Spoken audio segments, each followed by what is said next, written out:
우리 계속해서 물리변화하고 화학변화 이야기할 때, 아시죠? 이제 물리변화 자체는 이제 분자 배열이 변하는 거고, 화학변화에서 변하는 거는 원자 배열이 변한다라고 보셔야 되겠고, 이게 학교마다 조금 분위기가 다르긴 한데, 어떤 책에서는 분자 배열과 원자 배열이 같이 변하는 것이다라고 이야기를 하는데, 어, 여기에서 최종적으로 이야기하고 싶은 것은 이 분자 배열이 정확하게 변하는 것이 이제 물리 변화라고 볼 수 있고요. 이 친구는 분자 배열이라기보다는 원자의 배열이 변하는 것이 확실하게, 어, 초점이 맞춰져 있거든요.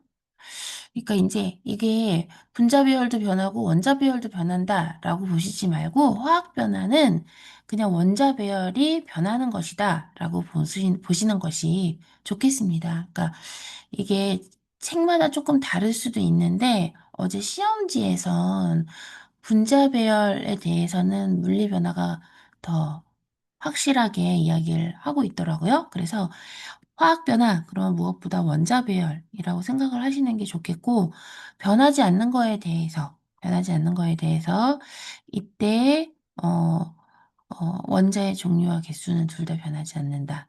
그래서 물질의 어떤 총 질량 같은 건 변하지 않지만, 이쪽 물리 변화에서는 또 성질이 변할 수 있죠.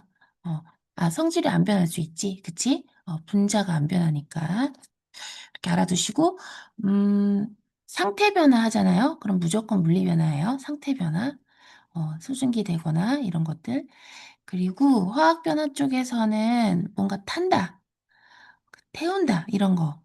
그리고 앙금 생성, 또 여기 보시면은 색깔, 냄새, 맛 변하는 게 보통 우리 요리할 때는 완벽하게 화학 변화입니다. 그리고 기체 생성하는 경우가 이렇게 과산화수소 발랐을 때 O2 생기거든요.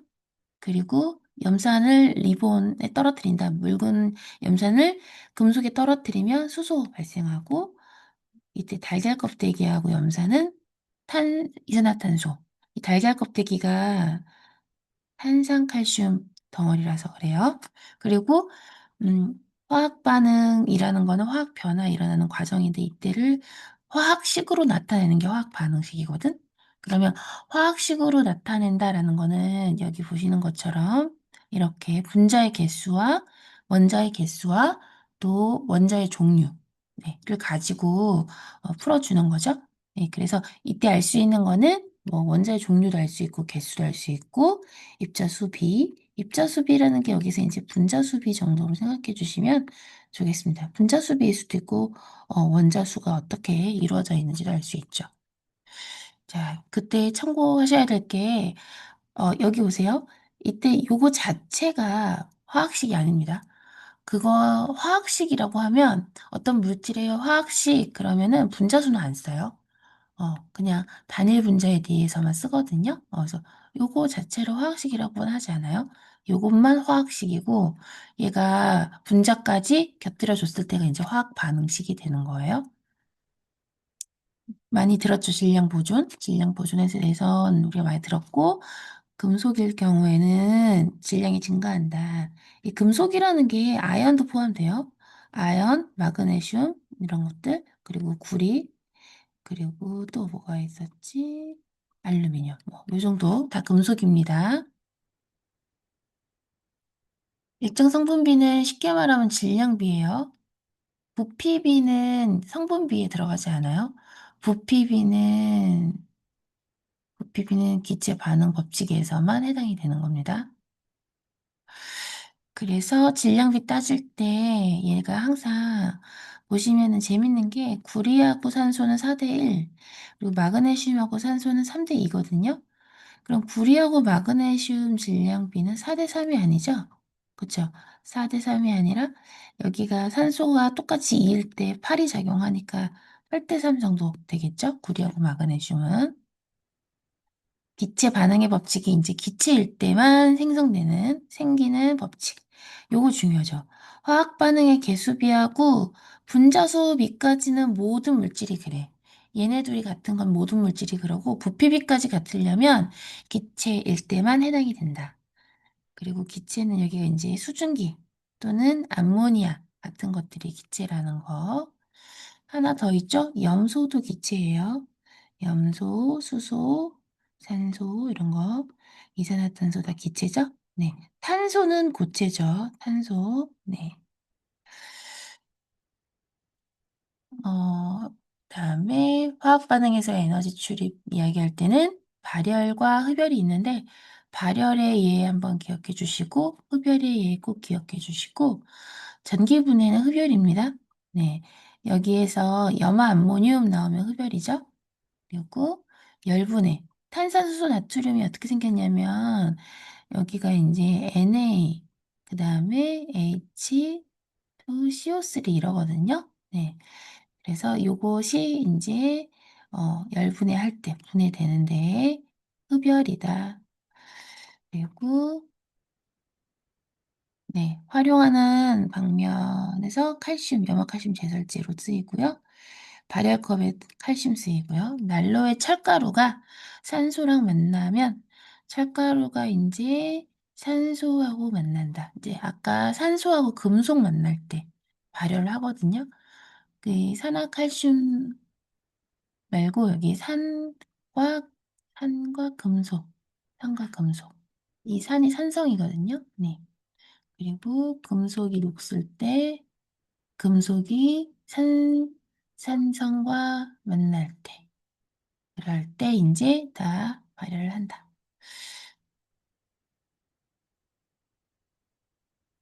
네. 인간 다 채워 보셨나요? 여기에서 뭐 원자의 개수 같은 거는 그대로 있다는 거 보이시죠? 반응물, 생성물 위치 기억나시나요? 반응물은 왼쪽, 그쵸? 생성물이 오른쪽이었죠. 네. 반응 전후 뭐가 같아야 되느냐? 네. 지금 분자의 종류와 개수가 같다 이러면 안 돼요. 원자의 종류와 개수가 같게끔 화학식을 맞추는 거예요. 여기선 분자의 종류가 같을 수가 없어요, 절대. 네.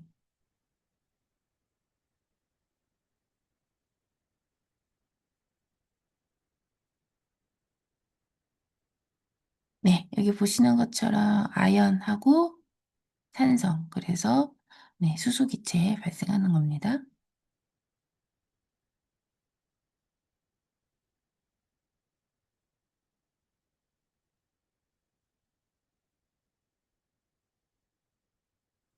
얘가 망가니즈 반응이 일어나게 도와주는 거면 참여 안 하니까 계산 잘 하셔야 돼요. 예, 2g을 포함시키면 안 돼요. 이 문제에서 이 친구가 네, 일정성분비 법칙을 보여주는 대표적인 사례거든요. 네, 그리고 1대1로 반응한다, 부피비가. 부피비 1대1일 때 가장 최대로 반응한다.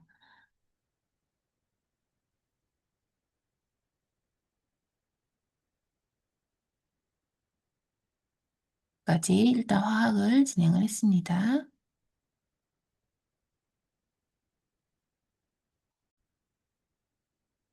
자, 기권은 우리가 4개 층으로 구분을 하고 있고 성층권에 오존이 없으면 이렇게 2개로 분리가 되죠. 3개 아닙니다. 2개로. 그리고 기온 변화로 나눈 거였고요. 자, 여기 열권은 아무것도 없죠? 공기가 거의 없고 기온차가 크다는 거 기억해 주셨으면 좋겠어요. 그러니까 이 지구는 대기가 있기 때문에 열을 좀 품었다가 지구에 밤이 찾아오면 그때 여기 해가 이쪽에 있죠? 그럼 여기가 밤이 되잖아요. 그때는 이쪽 공기가 이제 엄청 춥겠죠. 그때도 열을 좀 내보낼 수 있다. 그래서 낮과 밤의 기온차가 요 아래쪽은 별로 없지만 열권은 공기가 잘 없잖아요. 그러다 보니까 기온차가 크다라는 이야기였습니다. 나머지는 잘 읽어보시고 지구 복사평형 말 그대로 흡수하는 거, 그다음에 방출하는 거 같다라는 얘기고 그러다 보니까 평균 기온이 일정해지는데 이때 복사평형이 조금 높은 온도에서 이루어지는 게 온실효과거든요. 높게 유지되는 거. 그러니까 달이나 이런 수성 같이 어, 공기가 없어도 복사 평형은 해요. 아시겠죠? 네, 공기가 없어도 또는 CO2가 많은 금성 이런 데도 높은 온도에서 한단 말이에요. 복사 평형이 이루어져. 그런데 온실 효과는 그냥 좀 따뜻하게 유지된다는 거예요. 온난화는 이게 강화된 거야. 뭐가? 온실 효과가 강화가 돼가지고 평균 기온이 높아지거든. 화석 연료 때문에. 네, 그래서 해수면이 상승, 육지 면적이 감소해야 돼요. 기상이변이 증가하고 생태계 변화가 일어난다. 자, 우리 포수 이슬점 다 이제 기억을 하실 텐데, 이슬점에서의 특징, 실수와 포수가 같다. 그리고 실수가 많을수록 크다. 그쵸? 네, 응결 시작할 때 온도죠. 포화 상태는 공기 1kg여야 됩니다. 2kg가 된다. 그러면 포함할 수 있는 게 더 많아지겠죠? 상대 습도에 대해서는 많이 누누이 이야기했습니다. 포수분의 실수, 그리고 기온이 제일 높을 때는 12시가 아니에요. 2시예요, 2시. 이슬장 거의 변화 없는 이유는 비 안 올 때, 수증기량 변화가 없어서. 그런데 만약에 예를 들어서 이 친구가 뭔가 따뜻한 강을 건넌다. 어떤 공기가. 네, 공기가 따뜻한 강을 건너, 차가운 공기가 따뜻한 강을 건널 때, 아무로 이때 약간의 실제 수증기도 살짝 유입을 할 수 있고, 공기도 조금 올라갈 수가 있겠죠, 살짝. 네. 그리고, 근데 이게, 이런 느낌으로 보시면 되겠다. 가면서 이쪽 공기가 아무래도, 상승을 할 수 있겠죠, 찬 공기였다면. 그쵸? 네. 자, 구름 과정, 먼저는 상승이고요. 상승하니까 단열 팽창이 오는 거예요. 왜냐면 외부 기압이 낮아져서. 그쵸? 얘가 상승해서 단열 팽창이 오고, 온도가 떨어진다. 왜? 부딪히지 않으니까 별로 충돌 횟수가 적어져서 온도가 떨어져요. 온도 떨어지면서 이슬점에 도달하죠? 그래서 그 이슬점 도달한다는 건 수증기가 응결되고, 수증기 응결 자체가 구름이에요. 구름 입자. 눈에 보이면.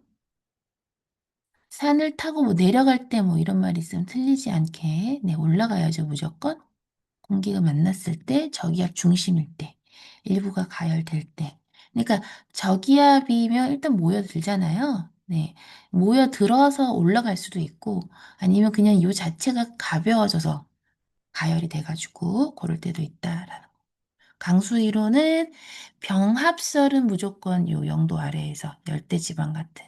빙정설은 분포가 좀 다양해요. 여기 아예 없는 게 아니에요. 있어. 구름이 이렇게 있으면 마이너스 40도하고 0도 사이에서 물과 얼음이 다, 물방울, 그다음에 여기 수증기, 얼음 다 있는 거죠. 그렇죠? 그래서 얼음 알갱이하고 수증기가 붙어서 눈이 되고 눈이 여기서 형성된 거예요. 그게 이제 떨어지는 거죠. 떨어질 때 더우면 녹고 아니면은 녹아서 비가 되고 아니면 그냥 눈으로.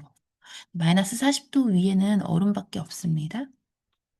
그리고 기압은 단위 넓이에 작용하는 힘인데, 예, 1기압 76cm인 거, 그쵸? 1기압 76cm, 67 이렇게 나오면 헷갈리지 마세요. 1013이에요. 1013 헥토파스칼 1기압, 그리고 물기둥으로 치면 10m, 공기는 1000km에 해당한다. 우리 위에 1000km가 있으니까. 이거 장소와 시간에 따라 왕왕 바뀝니다. 장소와 시간에 따라 같은 장소 같은 시간이면 기압이 그대로다? 아닙니다. 네. 높이 올라갈수록 또 기압이 낮아지고요. 그 다음에 여기에서 네, 장소와 시간이 그대로면은 그대로라는 말은 아니에요. 장소와 시간이 그대로여도 기압은 어쨌든 계속 바뀝니다. 네. 바람 부는 원인이 기압 차이 때문이죠. 근본적인 원인은. 그리고 바람은 항상 수평 방향으로, 그리고 불어오는 방향에 이름을 붙입니다. 그리고 우리나라 주변 기단에, 네, 아시죠? 이렇게 4등분 했을 때 오른쪽이 다 다습해요. 오른쪽이. 왼쪽이 다 건조해요. 자, 그리고 어, 여기 기압골도 그러다 보니까 건조한 이 대륙지방, 그리고 여기가 오습, 이쪽이 다습하다 보니까 그 겨울철에 서부 동저형이 정확하게 나타나고, 특히 이때 오른쪽이 좀 저기압이 강한 편이에요, 저기압이. 그래서 이렇게 나타나고, 여름일 때는 남고 북저가 되거든요. 남고 북저. 네. 여름일 때는 남쪽이 고기압. 여기 아무래도 바로 우리 바다 아래에도 이제 남쪽에 남쪽이 어, 바다가 넓은 게 형성이 돼 있잖아요. 남쪽부터 이렇게. 네.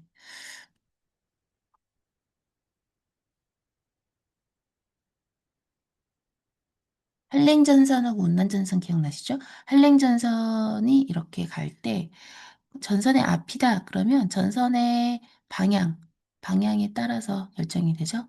이쪽이 앞인 거예요, 전선 앞. 그렇죠? 1번. 전선 뒤입니다. 그래서 현재 이 둘이 많이 가까이 붙어 있어도 전선 뒤쪽만 이렇게 비가 내리고 있는 겁니다. 북반구에서, 특히 북반구에서가 그런 거예요. 북반구만. 네. 북반구가 고기압, 저기압에서 이렇게 방향이 정해지는 거고, 남반구는 또 달라요. 이게 지금 코리올리의 힘이라고 지구 자전 때문에 생기는 영향이에요. 응. 하강 기류가 나타나. 하강하면서 구름도 없고 날씨가 맑아지죠. 그쵸? 상승할 때는 보통 공기 상승 때문에 구름이 생기죠. 네. 그리고 요거 손가락으로 따져보면 된다 했어요. 상승할 때는 이렇게 반시계. 그쵸?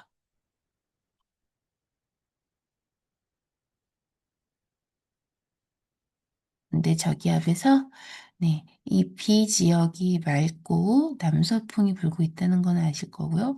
A 지역은 남동풍.